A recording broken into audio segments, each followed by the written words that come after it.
এটা কে? Good morning বলে দাও সবাইকে, বলো good morning Moumita's world family. আশা করি আপনারা সবাই খুব ভালো আছেন। বলো আমি ম্যাঙ্গো, আপনাদের বন্ধু।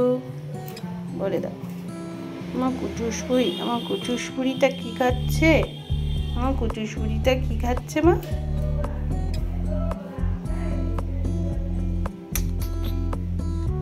খেয়েছো খেয়েছো?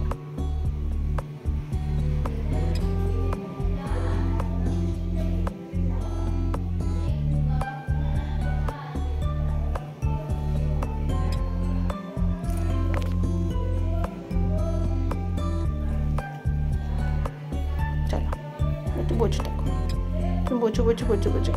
বসে খাবো। এই যে আজকে কিছু আবার সবজি কিনলাম। কি সবজির দাম! 130 টাকার এইটুকু সবজি। আর আলু তো এখন আর হাত দেওয়া যাচ্ছে না, 40 টাকা কিলো আলু। চলো ঘরটা মুছে নিই।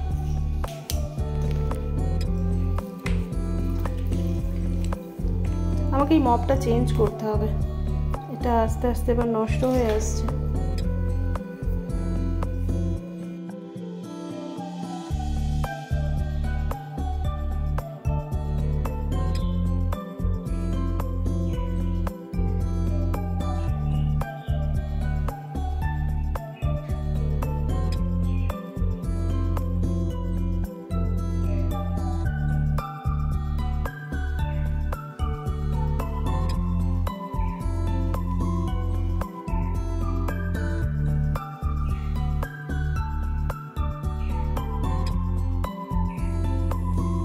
ঠাকুরকে আমার পুজো দেওয়া হয়ে গেছে। আর আজকে তো শিবকে ভালোভাবে স্নান করিয়ে, ভালো করে শৃঙ্গার করিয়ে, ফুল টুল দিয়ে সাজিয়ে পুজো করলাম। মনটাও বেশ শান্ত হয়ে গেল।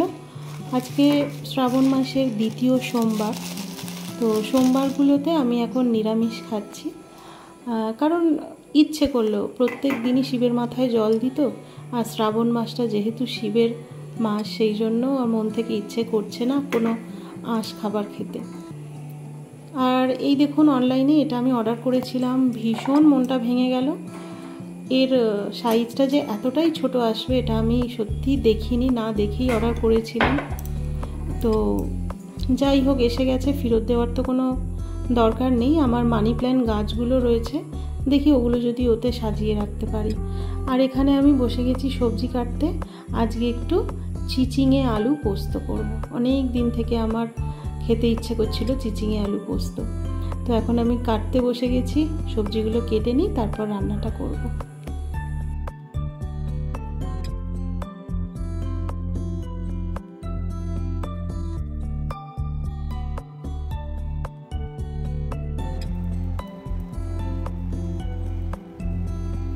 সংসারের অনেক কিছু জিনিসই চিনতাম না, তারপর আস্তে আস্তে সব রান্না করতে করতে শিখে গেছি। প্রথমত ফোড়নগুলোকে আমি একদমই চিনতাম না, কোনটাকে কালো জিরে বলে, কোনটাকে গোটা জিরে বলে, আর কোনটা পাঁচফোড়ন।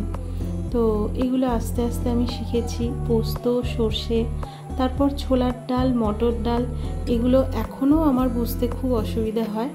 আর আরেকটা জিনিস যেটা হচ্ছে ঝিঙে আর চিচিঙে, আমি ভীষণ গুলিয়ে ফেলি যে কোনটা ঝিঙে আর কোনটা চিচিঙে। মানে হয়তো জানি, এখন তো সব কিছুটাই জেনে গেছি, কিন্তু হঠাৎ করে ওই বলতে গেলে মুখে হয়তো ভুলভালটাই বেরোবে। হয়তো ঝিঙের জায়গায় চিচিঙে বলবো, চিচিঙের জায়গায় ঝিঙে বলবো। তো এরকম অনেকেরই হয়। আর এখানে আমার পোস্তটা মিক্সারে আমি করে নিয়েছি, পেস্ট করে নিয়েছি। শিলনোড়াতে পোস্ত সর্ষে যেরমভাবে আর কি সুন্দরভাবে বাটা হয়, মিক্সিতে কিন্তু সেরম সুন্দরভাবে বাটা যায় না। যদিও আমার শিলনোড়া নেই, খুব ইচ্ছা আছে একটা শিলনোড়া কিনবো। আর এখানে আমার রান্না প্রায় কমপ্লিট, ভাত হয়ে গেছে। ওদিকে করলা, আলু আর কাঁকরোল ভাজা, পটল ভাজা করেছি, আর মুগের ডাল। শুধু এই চিচিঙে আলু পোস্তটা হলেই ভাতটা খাবো। আর মুনিয়াও এসে যাবে স্কুল থেকে।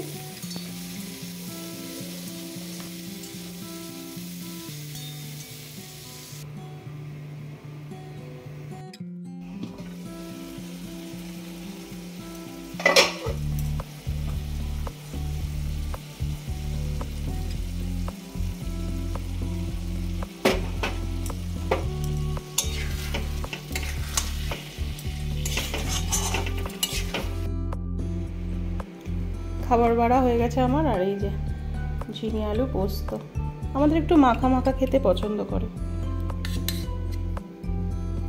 সেই জন্য বেশি ঝোল ঝোল করিনি।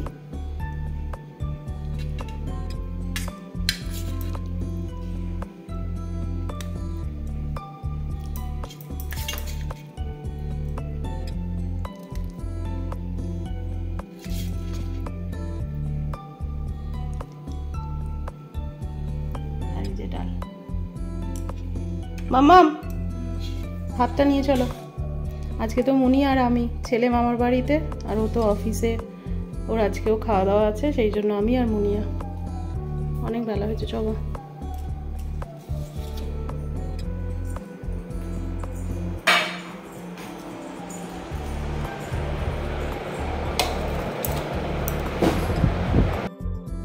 চলুন, আমার সব রান্না বান্না রেডি হয়ে গেছে, এবার খেয়ে নিই। নিরামিষের দিন এক তরকারি ভাত দিয়ে খেতে ইচ্ছে করে না।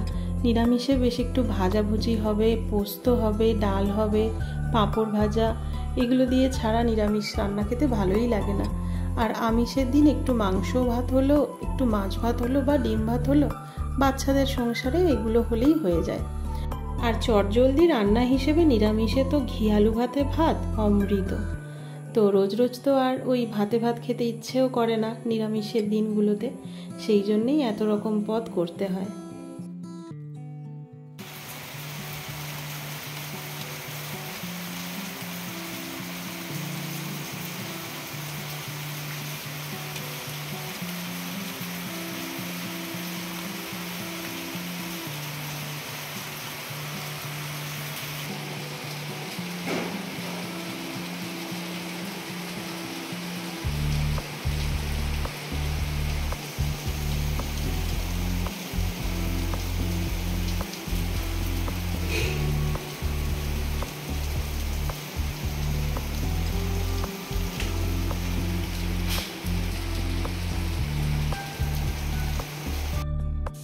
দুপুরে তো প্রচণ্ড বৃষ্টি হলো, তারপর একটু শুয়েছিলাম। দুপুরবেলা তো একটু ঘুম হলো না, আগের দিনের ব্লগটা আমি এডিট করছিলাম, আর সেই এডিটিংটা শেষ হলো এখন 7টা বাজে, 7টার সময়। তো মুনিয়া ঘুমোলো, আমার আর ঘুম হলো না, ব্লগ এডিট করলাম আগের দিনের। তারপরে আবার আজকের ব্লগের ভিডিও হচ্ছে, প্লাস আগের দিনের এডিটিংও চলছে। খুব অসুবিধা হচ্ছে আজ কিছুদিন ধরে, কারণ আমি রাত্রিবেলা এতটাই টায়ার্ড হয়ে যাচ্ছি যে ওই 1টা-1:30 পর্যন্ত জেগে ব্লগ এডিট করতে আর পারছি না, যার কারণে আমার ব্লগ দিতেও দেরি হচ্ছে। তো একটু আর কি মানিয়ে নিতে হবে বন্ধুকে। আমি জানি যে আপনারা বুঝবেন ব্যাপারটা, যে এডিটিং করতে কতটা ঝামেলা হয়। খুব পিসফুল পরিবেশ না থাকলে, চেঁচামেচি না হলে তবেই এডিট করা যায়, ভয়েস ওভার দেওয়া যায়, না হলে দেওয়া খুব টাফ। তো যাই হোক, সন্ধে তো দিলাম, আর এখন ব্লগটা আমি ছাড়বো, আগের দিনের ব্লগটা ছাড়বো। আর তার আগে আমি সকালবেলা না আজকে অনেকগুলো জিনিস কিনেছি, আমার সংসারেরই টুকটুক করে যেগুলো দরকার হয় সেগুলো কিনতেই হয়। তো কি কিনেছি আপনাদেরকে দেখাচ্ছি, দেখে জানাবেন তো জিনিসগুলো কেমন হয়েছে। যদিও খুব বেশি দামি জিনিস না, তবুও সংসারের এই জিনিসগুলো টুকটাক লাগে, তো কেমন হয়েছে একটু জানাবেন।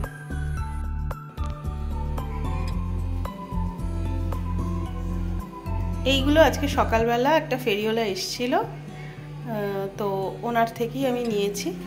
দুটো বালতি নিয়েছি, বালতিগুলোর অবস্থা খুব খারাপ, সেই জন্য আমি দুটো জলের বালতি নিয়েছি। আর তার সাথে না এরকম ঢাকনা রয়েছে। এত সুন্দর দেখতে, ইউজ করতে তো মানে জানি না, মায়া লাগছে আমার।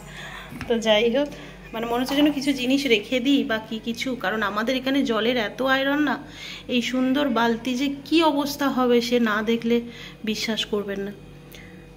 আর এই একটা ম্যাচিং করে এটার সাথে বেশ ভালো লাগছে মগটা, এটা নিয়েছি।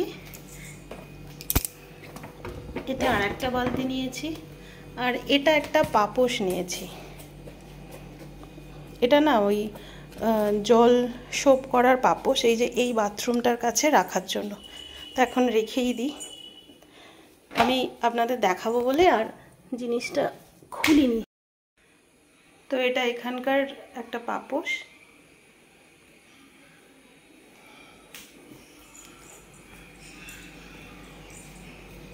আর এইখানে একটা টুল কিনেছি। টুলটা এখন কেনা থাক, কী পারপাসে সেটা পরে দেখব। টুলটা ভীষণ মজবুত, মানে এর ওপর দাঁড়ালেও কিছু হচ্ছে না, ও দেখিয়ে দিল আর কি, না এতটাই মজবুত। আর আরেকটা জিনিস নিয়েছি যেটা হচ্ছে এই যে এই টুথব্রাশ রাখার, টুথপেস্ট, টুথব্রাশ এটা রাখার, এটা নিলাম। বাথরুমের মধ্যে থাকে আমাদের ব্রাশ, টুথপেস্ট সব। কেউ বাথরুমে ঢুকলে না ব্রাশ করতে খুব প্রবলেম হয় একসাথে আর কি উঠে পড়লে, তো সেই কারণে এটাকে যাতে বাইরে রাখতে পারি, বাইরে রেখে যার যখন দরকার হবে ইউজ করতে পারি, সেই জন্য এটাকে নিয়েছি। তো এখন এটা কিভাবে কোথায় লাগানো যায় সেটা পরে দেখব, তো এখন এইভাবেই থাকবে। তো এই হচ্ছে আজকের আমার সংসারের জিনিস কেনাকাটা।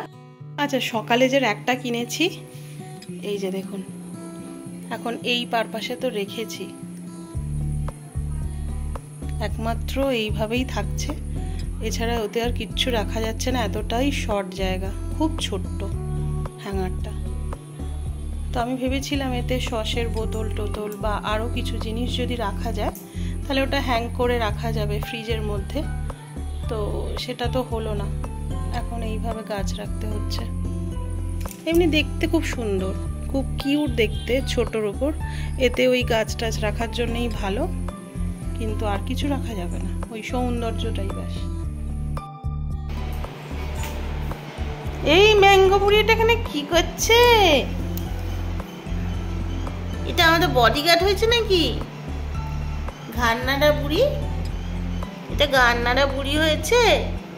এখানে বলছে কি করছো মা? এখানে বলছে কি করছো তুমি?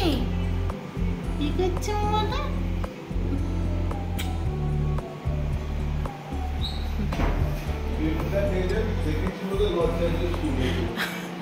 ও তুমি ওখানে বেগুন খাচ্ছিলে? আচ্ছা, এখানে দুষ্টুমি হচ্ছিল। তুমি বেগুন খাচ্ছ দেখে ফেলেছে? এটা কে খেয়েছে? কে করেছে এটা? এটা কে করেছে? ও এইসব হচ্ছিল? হ্যাঁ এইসব হচ্ছিল, তুমি বেগুনও খাচ্ছ আজকাল?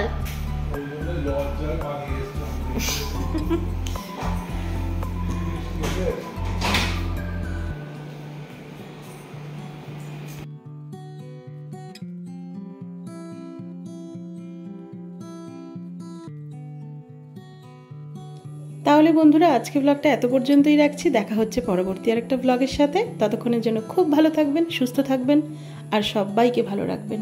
আমার চ্যানেলে যারা নতুন সদস্য তারা চ্যানেলটাকে সাবস্ক্রাইব করে নোটিফিকেশান পাওয়ার জন্য বেল আইকনটা প্রেস করে দেবেন, তাহলে যখন আমি ভিডিও দেব আপনাদের কাছে নোটিফিকেশান পৌঁছে যাবে। ততক্ষণের জন্য ভালো থাকবেন, সুস্থ থাকবেন আর সবাইকে ভালো রাখবেন। Good night, tata.